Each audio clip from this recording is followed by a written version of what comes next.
Why midlife weight loss feels impossible, and it has nothing to do with willpower. Hey, I'm Tracy with the Cowgirl Code, and today we're talking about something I know a lot of you are dealing with right now. You're trying to lose weight, you're eating less, maybe you're even moving more, and the scale is barely budging. Who else? Or it goes down like 2 pounds and comes right back like it never left. Anybody else have that problem happen? And somewhere in the back of your mind, you're starting to wonder, is this just what getting older looks like? Is this just my life now? I want to tell you right now, no, it is not. But here's the thing nobody's talking about. The reason most midlife women cannot lose weight has nothing to do with food. Not really. Not at the root of it. It starts way before that. It starts way before you ever open the refrigerator or even step on the scale. It starts with how you feel when you wake up in the morning. Are you waking up tired, even after a full night's sleep? Are you dragging through the afternoon, reaching for coffee or something sweet just to make it to dinner? And then, are you exhausted by 8 o'clock at night, but then you can't fall asleep? Or you wake up at 2 in the morning with your brain going 100 miles an hour and you can't shut it off. That right there, that is your weight loss problem. Not your plate, not your willpower, that. Let me explain why. Because once you understand this, everything starts to make sense. What cortisol is actually doing to your body. When your body is running on empty, when you're not sleeping well, when your energy is tanked, when your stress is at a high, your cortisol, it just stays elevated. Your cortisol is your stress hormone. It's not a bad thing in small doses. You actually need it. But when cortisol stays high, like chronically high all the time, and that happens for a lot of midlife women, it just does. Your body shifts into survival mode, like fight or flight. And a body in survival mode does not let go of fat, especially belly fat. It hoards it. It thinks something is wrong. It's protecting you the only way it knows how. And here's what makes it worse. When you're stressed and running on cortisol, your body also starts breaking down. It breaks down muscles for energy. And muscle is exactly what keeps your metabolism running the way it should. So you're now losing muscle, you're holding on to fat, and you're wondering why nothing is working. It's not a mystery, it's actually biology. Why your hunger is out of control?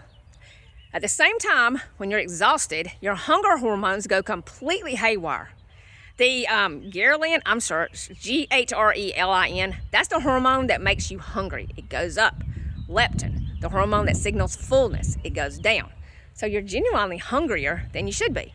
You're craving sugar, you're craving carbs, and you just keep reaching for anything that gives you that quick hit of energy because your body is desperate for fuel and it wants it fast.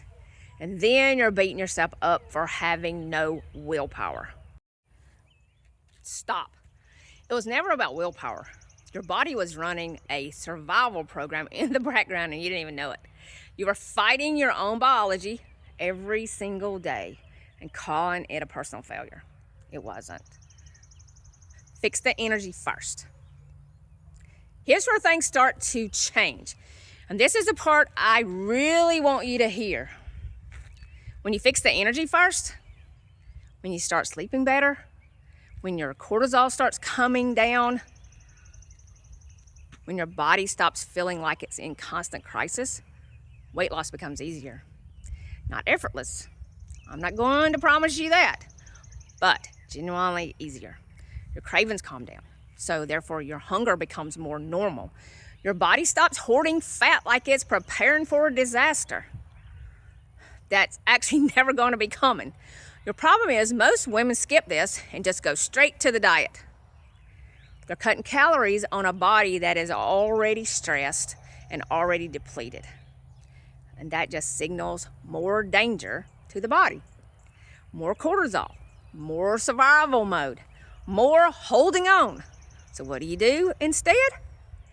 You go back to the foundations, real ones. Number one, protein, and why you're probably not getting enough. Let's start with protein because this is where I see the biggest gap for midlife women. Most of you are not eating nearly enough protein every day. And I'm not talking about a little gap. I'm talking about a significant one. Protein keeps you full, stabilizes your blood sugar. It protects your muscle mass, which, as I just mentioned, is what keeps your metabolism working. And in midlife, when estrogen is dropping, muscle becomes even harder to hold on to. Protein is one of your most powerful tools, and most women are severely under-eating it.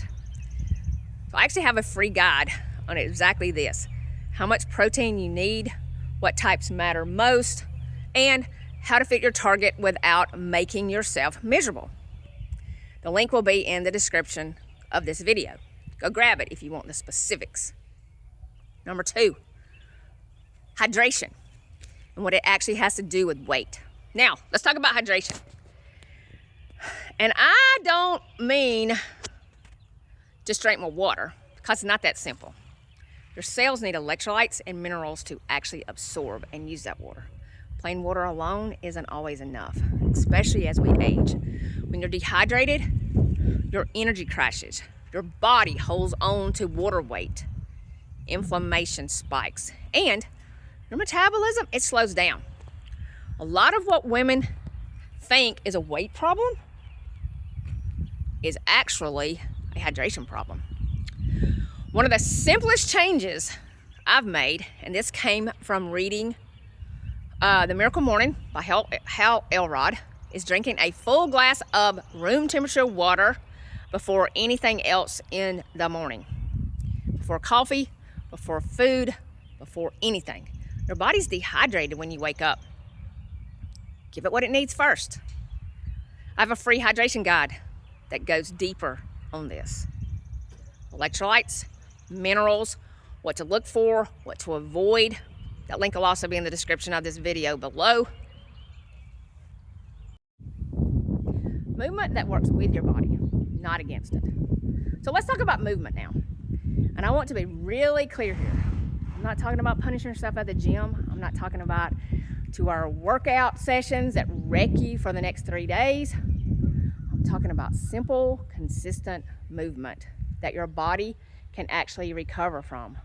Walking, resistance training, things that build real strength over time without spiking cortisol higher than it already is.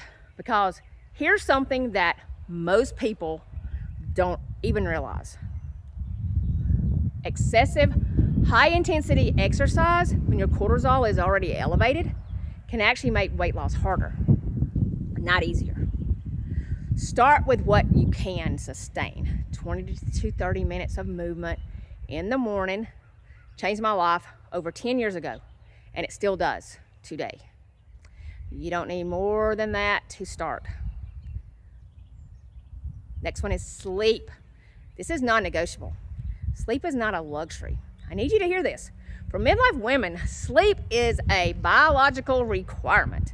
Your hormones reset when you sleep. Your metabolism regulates when you sleep. And your cortisol drops when you sleep. Your body repairs itself when you sleep. Everything we've talked about today, the cortisol, the hunger hormones, the muscle preservation, all of it depends on sleep. So if you're skimping on the sleep and you're wondering why nothing else is working, this may be why. I know sleep in midlife can be its own nightmare. Hot flashes, racing thoughts, waking up at 2 in the morning. If that's you, it's something worth addressing directly. It's not just uncomfortable, it's actually affecting your weight, your metabolism, and your health long term. So where do you go from here? I put together a free roadmap that walks you through all of this step by step. It's called Confident and Fit. And it's foundations, and it's built specifically for midlife women who are done spinning their wheels, trying things that are just not working anymore. It covers the nutrition shift that actually works with a midlife metabolism. It covers why you're still exhausted, even when you think you're doing everything right. It covers the foundational habits that actually move the needle. And it covers how to build real strength and confidence that sticks, not for 30 days, but for life. It's completely free, and it connects to everything that I mentioned today.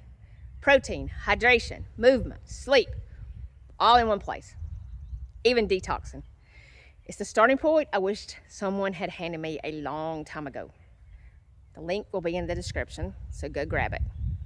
Before you go, drop me a comment and tell me what's the hardest part of weight loss for you right now.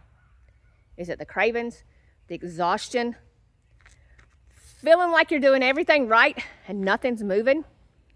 Tell me exactly where you're stuck. I read every single comment, and I will personally reply to you.